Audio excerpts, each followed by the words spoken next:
बिस्मिल्लाहिर्रहमानिर्रहीम। मुअज़्ज़िज़ नाज़रीन इकराम, इस वाक़या का रावी एक चरवाह, बकरियों को चराने वाला, ऊँटों को चराने वाला, एक राइल गनम कह लीजिए।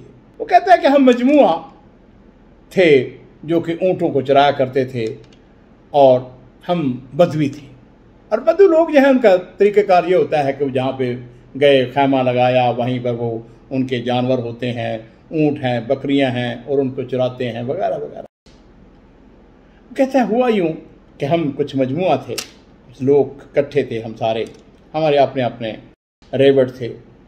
हम अपने जानवरों के साथ चलते चलते कसीम के इलाके अनेदा में पहुंच जाते। हमारे पास नानो नफ़का ख़त्म हो गया, किसी के पास एक रियाल भी नहीं था। कहते हैं भूख भी लगी हुई थी। हम में से हर एक ने मशवरा करना शुरू कर दिया आपस में, गुफ्तगू, भाई क्या किया जाए, भूख लगी हुई है और पैसा भी हमारे पास किसी के पास नहीं है। कहते हैं कि मुझे उन्होंने कहा कि ऐसा करो कि तुम जाओ बाज़ार के अंदर जाओ, अनेदा के बाज़ार में जाओ। अनेदा आज भी सऊदी अरब के मशहूर जो शहर हैं, कसीम का बड़ा ज़ख़ीज़ इलाका है। शेख मोहम्मद बिन सालेह अल उसैमीन ये अनेदा के रहने वाले थे। हमारे फजीलत शेख अब्दुल्ला बिन मोहम्मद अल मोहताज़ वो भी अनेदा के रहने वाले, बड़े बड़ी शख्सियत। शेख सादी ये भी अनेदा के रहने वाले थे। ये वाक़या जो है तकरीबन इस बात को 50 साल समझ लीजिए गुजर चुके थे। क्या लगा कि मैं अनेदा के बाज़ार के अंदर गया। अब मैंने लोगों को देखना शुरू कर दिया, अपनी फरासत कि ये शख्स जो है मुझे हमें कुछ कर्जा दे सकता है, ये कर्जा दे सकता है। वो कहते हैं करते करते एक शख्स को मैंने देखा, उसके चेहरे से, उसकी शक्ल और सूरत से शरीफ आदमी नज़र आता था। वो जहाँ पता चलता था अच्छा आदमी है। दुकान उसकी थी।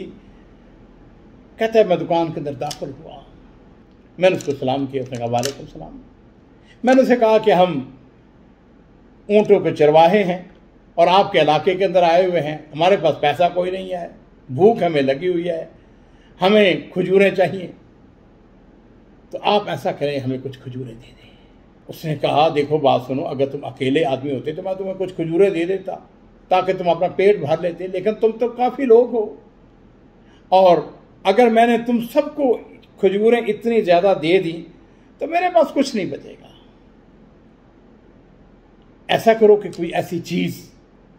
कहता है कि मैंने सोचना शुरू किया तो मैंने अपने जिस्म को देखा। मेरे पास बेल्ट थी जिसके अंदर वो खंजर या पिस्टल और उसके साथ गोलियां बड़ा खूबसूरत थी, कीमती थी। कहता है कि उस वक़्त उसकी कीमत कम से कम 40 रियाल की थी। कहते मैंने उससे कहा देखो बात सुनो, ये मेरी बेल्ट है, इसकी कीमत तकरीबन 40 रियाल है।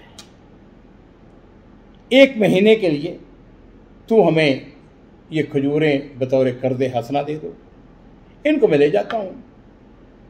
एक महीने के बाद अगर तो मैं आ गया तो ठीक है, अगर ना आया तो ये बेल्ट जो है तुम बेच के अपनी 40 रियाल पूरे कर लेना। उसने कहा ठीक है, कोई बात नहीं है। मैंने बेल्ट उसके हवाले कर दी और मैंने वहाँ से खजूरें उठाई और अपने साथियों के पास चला गया। अब मेरा ख्याल ये था कि हम एक महीने के अंदर अंदर वापस आएंगे, लेकिन सूरत हाल ये है कि हम जो बदवी लोग हैं, हम सहरा नशीन ऐसे ही वो फिरते फिरते वहाँ से चलते चलते दूर निकल गए और फिर वक्त का पता ही ना चला। कहता है कुछ ऐसा गुजरा, मैंने वो जो काम था ऊँटों को चराना और ये उनको बकरियां और ये सारा ये काम बड़ा मुश्किल काम होता है। कहता है मैंने छोड़ के ड्राइविंग शुरू कर दी। अरामको के अंदर मैंने नौकरी कर ली और फिर उसके बाद मैंने वहाँ से कुछ सीखने के बाद मैंने बड़ा ट्रक खरीद लिया। उस ट्रक के ऊपर जो है वो सामान लेके नई गाड़ियाँ कंपनी तक पहुँचाने का काम शुरू कर दिया। कहते हैं इस साल बाद को 20 साल गुजर गए।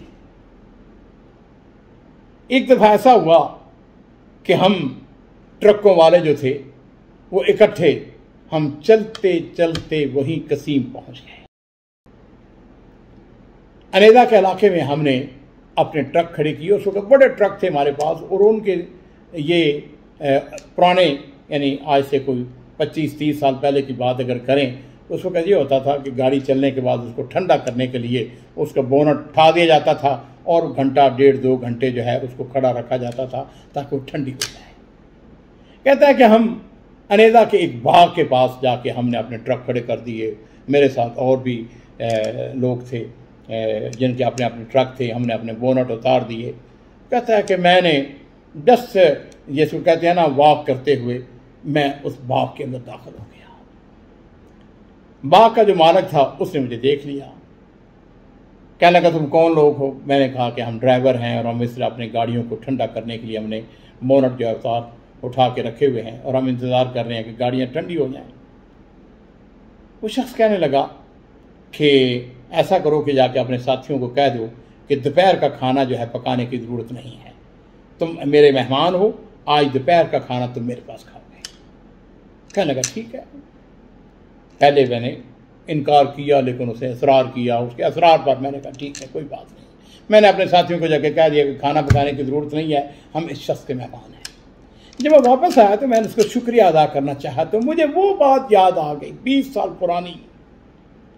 मैंने उसे कहा, मेरे दिल में आया, मैंने कहा कि तो ऐसे ही मैंने उससे पूछा, मैंने उससे कहा कि बात यह है कि आज से 20 साल पहले की बात है, मैं इस इलाके से गुजरा था और मैंने अपनी बेल्ट दी थी एक आदमी को, उससे मैंने खजूरें ली थी। अब मुझे उसका नाम, कहने लगा नाम तुम्हें याद है उसका? मैंने कहा नाम तो उसका मैं भूल गया हूँ, मुझे नाम याद नहीं है। उसने कहा कोई निशानी तुम्हें याद है? उसने कहा बिल्कुल याद है। तो कहा क्या निशानी थी? कहने लगा कि उसकी दुकान के साथ खजूर का दरख्त था। अब ये जो बाग का मालिक है उसने कहा बिल्कुल तुम सही जगह पे पहुंच गए। उसने कहा क्या मतलब? उसने कहा मैं ही वो आदमी हूं जिसको तुमने वो बेल्ट दी थी।